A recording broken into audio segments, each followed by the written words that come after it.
Welcome to Real Takes and Movie Breaks. I'm Kimberly. I'm Michael. And today we are reviewing the film Weapons. This will be our spoiler review, so if you don't want spoilers, click the link in the description where we won't give too much away. This review, we will go into more depth about why we liked certain things, why we didn't think certain things were effective, and how we might change it if given the opportunity as filmmakers ourselves. So would you like to start? Yeah, I in the no spoiler review, I said that I like the camera work, I like the acting, I thought the narrative structure was interesting. The biggest thing that I liked overall, though, that I didn't really talk about in that because I'd have to get into the plot, is I like the use of witchcraft as a story plot device. Witchcraft, it seems like there's lots of films that really go into this, but I actually don't think there are. I think there's a lot of movies that have touched on it, but this one I thought you just used it in a way that was sort of integral to the plot, which is that there is a witch who has come into this suburb town and she's taken control of a bunch of kids and some adults using sort of this accursed occultist methods with this blackthorn thing in her blood and getting a hold of people's hair and wrapping it around a thing and then getting control of them. And the actress that plays the witch is fantastic. She is very compelling to watch. What I was actually getting a lot of a vibe of was Rosemary's Baby. And that movie, which is a superior movie, really got into some of the stuff about the witch's coven and the deceptive nature of witchcraft, how everything is sort of done in the shadows and secret and in a way to kind of misdirect people and make people think that people are crazy for thinking that they're witches, kind of thing. This film actually could have probably used a little more of that. There could have been a little bit more of what the heck is going on. Oh my god, it's a witch? Reveal. Once it's revealed, about halfway through the film, I thought that the film loses steam, actually, and then it relies on gratuitous violence. Mm-hmm. And that's a problem, because like if you look at Rosemary's Baby as a great example, there really isn't any scene of gratuitous violence. It's not until the end that we kind of get the answer to everything, and even then it's like, how does it all work? It's all sort of still mysterious, you know. Mm-hmm. This one kind of answers too many questions, really. Actually, I was kind of actually thinking it was going to leave some stuff unexplained, and it kind of tied everything up, wrapped everything up. Well, it did leave some things unexplained, and I was going to say if I were to redo parts of the movie, I would, to piggyback off what you were saying, go into more depth about the psychology behind witchcraft, why witchcraft appeals to certain people, and more depth about the background of the witch, how she became a witch, why she became a witch. All we learn from the entire film is that she is the sister of the mom of Alex, and they haven't seen her in 15 years, and she's sick. Wait, that's her sister? Yeah, that was his aunt. I thought it was his, she's way older than the mom. That's interesting. Yeah, but that's supposed to be her sister. So, okay. So we don't learn, why the witch becomes a witch, how the witch becomes a witch. We know nothing about her other than she's a witch. And so that was unsatisfying to me. I think that if they had dived a little deeper into the mythology, because they barely scratched the surface of the witchcraft mythology. I think it's kind of interesting, like the folklore. They could have gone a lot deeper into that. It almost felt like the genre was confusing a little bit. Like, am I watching a mystery? Am I watching a dark comedy, comedy horror? And so I think because they were trying to tonally shift the film in kind of weird parts, it didn't really work for me. I think if the tone had been a little more consistent, it would have just overall made a little more sense. However, I do like some of the funny moments. I like that the witch just looks ridiculous. You know, she's wearing this crazy makeup and that she's ridiculous. But I was just hoping for more of a payoff at the end, like to really understand why she's a witch and what magic she's actually tapping into and how and all that stuff. And I have mixed feelings about the ending. I would have preferred seeing all the kids be able to speak immediately. I would have preferred seeing the parents actually come back to life fully and reunite with their son, to have a happier ending, as opposed to an ending that's like kind of happy but not really. But that's just me, you know, this is just my personal taste. That's how I would have changed the film. And then I also would have just, I like that some of the characters were flawed, and that you can view some of what happened as sort of a lens of looking at society and how we as a society deal with trauma, or deal with like school shootings, for example, or deal with like massive trauma. We start blaming each other, not understanding what really happened, coming up with different conspiracy theories, trying to figure it all out, and we don't necessarily always handle trauma in a constructive, healthy way. So I feel like that might be part of what this movie is saying, or maybe this movie is just saying there is no deeper meaning. People are reading into deeper meanings that aren't really even there. It's just kind of a spooky like horror film. I don't know, but I don't really like horror films that don't have a deeper meaning. So if I were to make this, I would make the meaning clear and make it deeper and a little more meaningful, just because I don't think there's anything that interesting about jump scares and violence and gore. So that's just me. Any ideas for how you might improve the film? Well, yeah, so I mean, what I'm kind of talking about is the movie itself working as a, just for what it is what all I'm talking about. I'm not really talking about what the movie's trying to say, or I don't really think it has much to say. I think it's more or less a film that's using witchcraft as a plot device to tell a fairy tale in a suburb. But I think it reveals too much. So I kind of disagree with your premise, is that it doesn't reveal enough. I think it reveals too much, and we're given the answer to a mystery halfway through the film, and then there's really nothing left to figure out. The rest of the film is, well, how are they going to get the kids out? I see what you're saying. How are they going to stop the witch? And what I'm saying is, like, if you look at some of the great films in the genre, The Wicker Man, The Witch from 2016, Rosemary's Baby, Hereditary.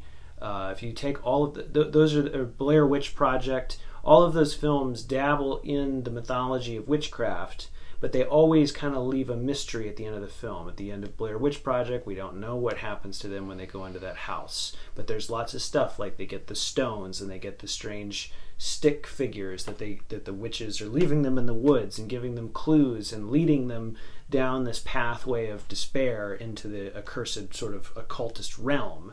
And I think that there's not very many films that deal with that stuff, because that stuff is dark, and it's sort of a tricky thing to navigate. And the way this film navigates it, and I like the navigation of using the suburb environment and the atmosphere and the kids and the narrative structure of the different characters, and seeing how these different characters are impacted in different ways as a result of this witch's curse sort of looming. The presence is looming in the community.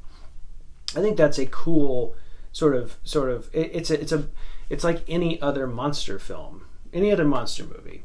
It's following the paces of that plot, but it's in my opinion, it's showing its hand too early. And I just don't think the woman that plays the witch she's fine. She's a good actor, but she's not very scary. Like, once we're kind of... She's goofy. She's kind of funny. It's almost kind of like... cartoony. It's almost just kind of like, am I supposed to be scared by this?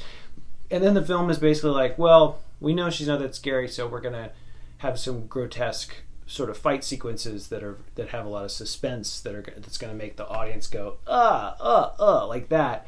Psycho...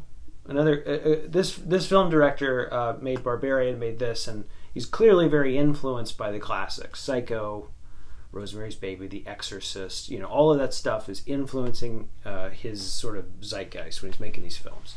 And I think that he would do well to go back and examine how those older films don't like in Psycho, you just have the shower scene, and in the shower scene you don't see anything.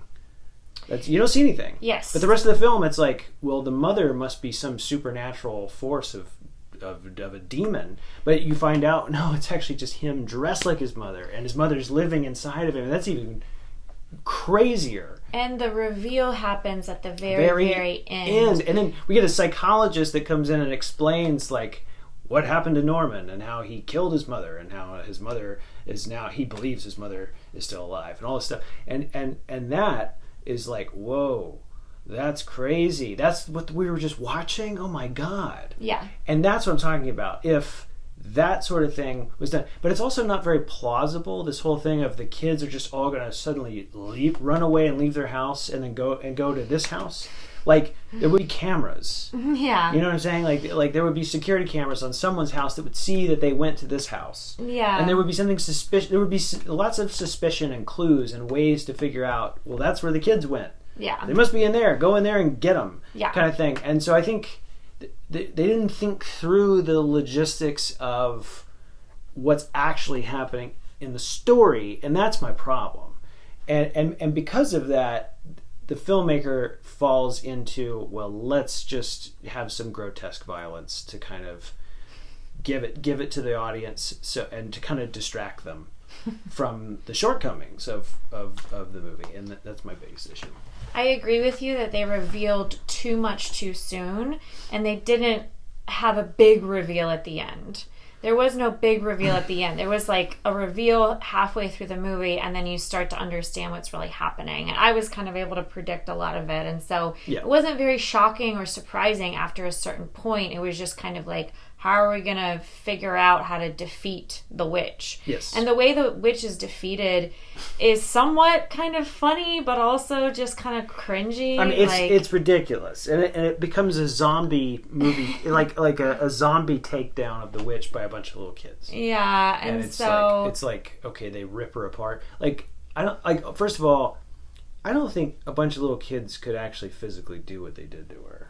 So yeah, I mean, there's a lot of I think flaws in the writing. So if you were to remake the film, do you have any suggestions, like constructive criticism? Yeah, I would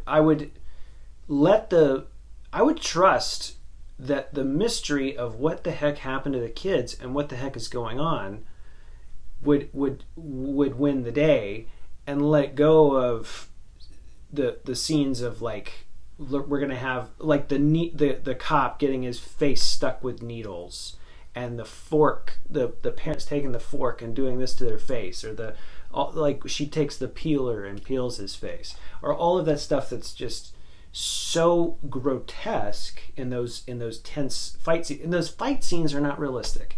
Like, if a guy jumps on a woman and starts choking her, he can take her out pretty fast. And in these films, they do that thing where they jump on a woman and they're choking her, and then we cut away to something else and we come back and they're still choking her, and it's going on and on and on, and that actually is like not realistic. So you would create more realistic fight scenes? No, I wouldn't have the fight scenes. So you just would say no fight scenes. You can have a fight scene if it's totally plausible in a realistic situation and it's necessary for something to happen.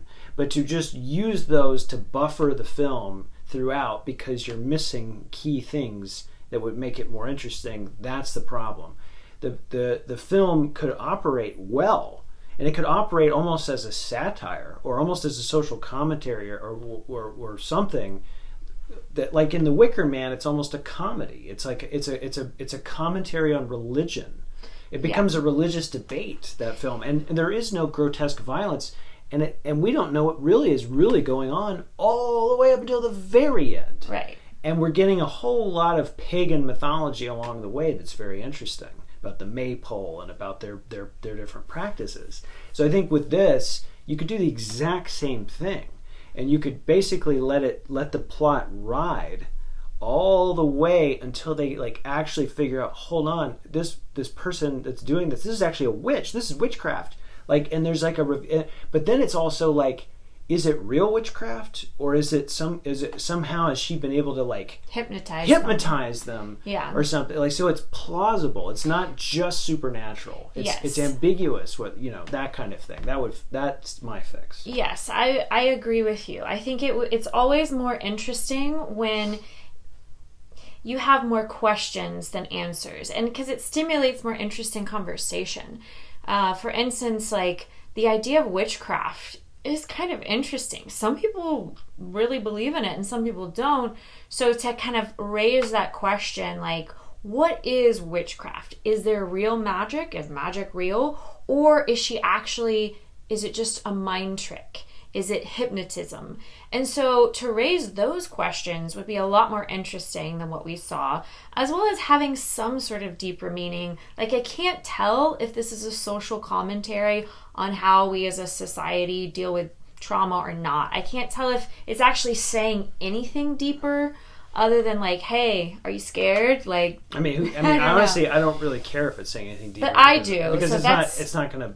Because even if it is, I'm like, well, it's not based in reality, so it's just nonsense, you know. You might as well. But I do think witches are more interesting than vampires. I think they're more interesting. Well, they still exist today. You know, like, people still practice this stuff. There are people really into witchcraft. Like, you go to one of those bookstores and they have all kinds of books about the Lesser Key of Solomon and all of the witchcraft and stuff that's tied to nature. Yeah, and that's what I'm saying. Like, I'm fascinated by the psychology behind it and by the science behind it, and just so if they had, you know, gone a little deeper. There are great movies about it too. Yeah. But there aren't that many great movies that deal with it. There's a lot more vampire movies. Yeah. There's a lot more werewolf movies. Right. There's a lot more movies that are about other types of scary zombie movies. There's a lot more other types of that in that genre. There's very few that are actually about witches. Mm-hmm. You know, but like, did you ever watch the show Goosebumps growing up? Or like, that's almost like what this reminded me of. This reminded me of like a feature-length, very well-made Goosebumps. You know, or like one of those old novels when you're a kid, like My Teacher is Really an Alien, or you know what I mean? Like, that's almost like what I was getting a vibe of, and that's cool. I mean, in the 1980s. There was stuff like that, more like Stranger Things kind of gets into that sort of thing, and it's a popular thing these days to kind of have like show little kids dealing with a crazy situation that they can't explain to adults, which is what the Alex kid is dealing with. But yeah, I think that. But you know, the woman that plays the witch, she's scarier, or she's more eerie. In those scenes when she's creepy, she's not scary. But there's like scenes where you see her from far away and she's like waving and stuff like that. Yeah, and I'm like, oh, that's interesting. It's kind of like the clown in It. Yeah, exactly. That I was thinking of the clown in It when I saw that. Comment below. Let us know what you think of the film. Let us know if you agree with anything we said or disagree with anything we said. Love to chat more about this. It is somewhat thought-provoking, so I appreciate that about the film. On a scale of 1 to 10, I gave it a 2 out of 5. What would you give it? I gave it a 3.5 out of 5 on sheer. It's by no means a bad movie. I wouldn't call it a bad film. I thought it was better than Sinners, which got all this acclaim this year. And there's a lot of marketing and hype around it, which is what I was compelled by when we went in to see it. And the thing about this film is a lot of people are like, don't tell anyone what the film is about. The film doesn't want anyone to know what it's really about. It wants to kind of reveal itself. And I think that that's part of the reason why it reveals so much halfway through, because it's like, well, we got to tell people eventually what this is. And so I think it kind of falls into its own self-marketing trap in a way. But let us know what you think, and if there are any other films you'd like us to watch and review, comment below, let us know, and in the meantime, keep it real. Have great takes.